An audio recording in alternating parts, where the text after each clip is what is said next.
Good morning, students. We started the new chapter government budget, and yesterday I explained you the meaning of the budget and objectives also we discussed.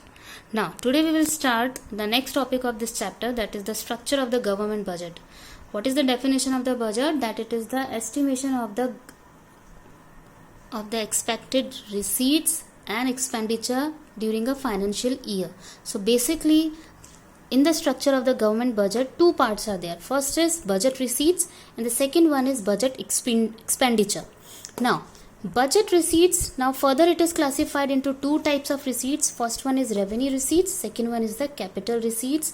After that, revenue receipts is also classified in, that means how we can collect, what are the types of the revenue receipts, tax and non-tax, and then after that components of the capital receipts are also written over here. So one by one we will start. First of all, let's understand the meaning of the budget receipts. So budget receipts refer to estimated receipts of the government from the various sources during a given fiscal year, and budget receipts are further classified into two parts. First as a revenue receipts and the second one is capital receipts. So now let's start with the first type of the budget receipt, that is the revenue receipts. Now revenue receipts of the government refer to those monetary receipts which neither create a liability nor lead to reduction in an asset. That means these are those monetary receipts जिससे कि ना तो आपका कोई liability reduce हो, ना तो आपकी कोई लाइबिलिटी बनती है और ना ही आपके असेट्स रिड्यूस होते हैं. So how we can say this thing, that means these are those earnings which will not create any liability over the government and it does not reduce any type of the assets also, and it is further classified, or maybe we can say the components of the revenue receipts are, first is the tax and non-tax. See, when the government imposes taxes, maybe in the form of the direct or indirect, it does not create any liability over the government and it does not reduce the assets also. So that means revenue receipts are those monetary receipts which does not create any liability over the government and it will not reduce any assets of the government. So now, components of the revenue receipts, tax and the non-tax. First of all, tax. Meaning of the tax is the compulsory payment to the government without expectation of the direct benefit to the taxpayers. Or maybe in other words we can say that tax, it is a compulsory charge or the payment which is imposed by the government on individual or on corporations. Now, how many types of taxes are there? First one is the direct tax and second one is the indirect tax. Direct tax, that means if the liability to pay tax and its burden falls on the same person, it is termed as a direct tax. Example, income tax, wealth tax, corporate tax. That means the burden, if it is imposed on the particular person, it cannot be shifted to the someone else. Now second one is the indirect tax. Indirect tax, that means if the liability to pay tax and its burden can be on different people, it is called indirect tax. That means in the indirect tax, the burden can be shifted to someone else also. It can be shifted on the other people. Example, sales tax, excise duty, custom duty, all such type of etc. All such type of the taxes are included in the indirect taxes. So taxes never reduces any liability of the government and it does not reduces any asset of the government also. क्योंकि आप tax, if it is imposed on the person, it does not create any liability over the government. Now the next one is the non-tax. Non-tax receipts are those receipts which are received from the sources other than the taxes. That means these are the different sources by which the government can earn the revenue. Now what are the sources of the non-tax? First of all is fees. A fees is that revenue which is paid to the government for the special services rendered by it.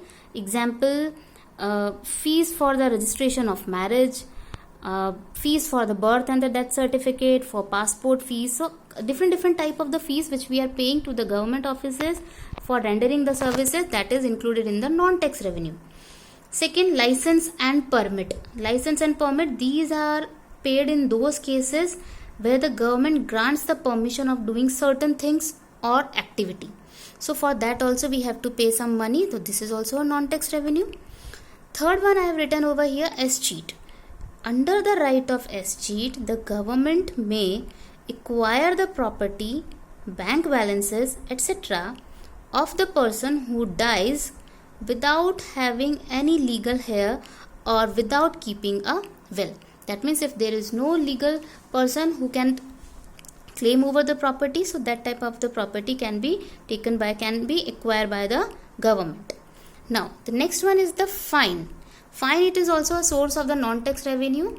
So fines, these are those payments which are made for breaking a law, though it is a road traffic related fines and penalties are there, or some other things.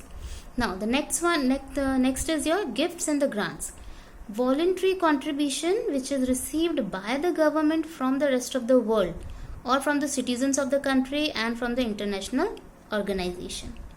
Next one is your public enterprises. That means the income from the public enterprises. We know that many enterprises are owned by the government. The government earns profit from public sector enterprises and also gets dividend on the investment made by it. And the last one is the interest. Interest is paid by the state and the local governments, private enterprises and general publics on the loans given by the government. So this fees, license, permit, escheat, fines, gifts and grants, public enterprises and interest, these all are non-tax revenue. That means it is not compulsory, it is not imposed on the person. These are the other sources from the taxes. So first of all, revenue receipts are those receipts which neither create a liability and nor reduction in the assets. And all these components, whatever we have read over here, direct taxes, non-taxes and the indirect taxes, all these things neither create liability over the government and it does not reduce the assets of the government also. Okay, now let's start the second component of the budget receipts, that is the capital receipts. In the capital receipts I have written over here, budget receipts are those receipts, capital receipts are those receipts which create liability for the government. L is increased over here, that means which creates the liability over the government or it causes the reduction in the assets of the government. That means these all are those sources of the revenue for the government which reduces the assets of the government and it creates the liability over the government.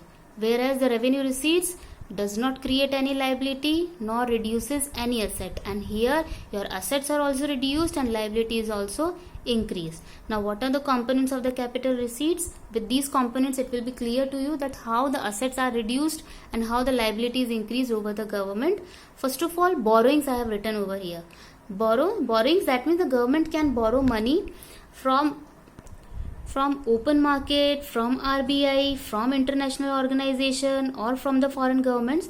So borrowings by the governments are the capital receipts as it creates the liability over the government, because if we will borrow the money from someone, it is the liability of the government to repay back along with the rate of interest. So capital receipts, borrowing is categorized into the capital receipts because it increases the liability over the government. Now second I have written over here, disinvestment. Disinvestment means selling of the shares of the public sector enterprises to the private sector. Now how disinvestment categorized into the capital receipts? Because by the disinvestment the government can earn the revenue but it reduces the assets of the government. So disinvestment is a capital receipt because selling of the shares reduces the assets of the government. Now the third one which I have written over here, recovery of the loans. Recovery of the loans, because if you take borrowings will increase the liability over the government, but if Indian government has given the loan to someone else and if they are returning back, so recovery of loan will reduce the assets of the government. How? That recovery of the loans and advances which is made by the government to the state government, to the foreign governments, public sector enterprises, private companies, to so many. So recovery of such loans, it is a capital receipt because it will reduce the financial assets of the government. So borrowings will create the liabilities, disinvestment reduce the assets, recovery of loans reduce the assets. So by these components, it will be clear to you that how capital receipts increases the liability and reduces the assets, and revenue receipts neither create liability nor reduces assets. Now the budget expenditure I'll explain you tomorrow. This much structure is sufficient for you today.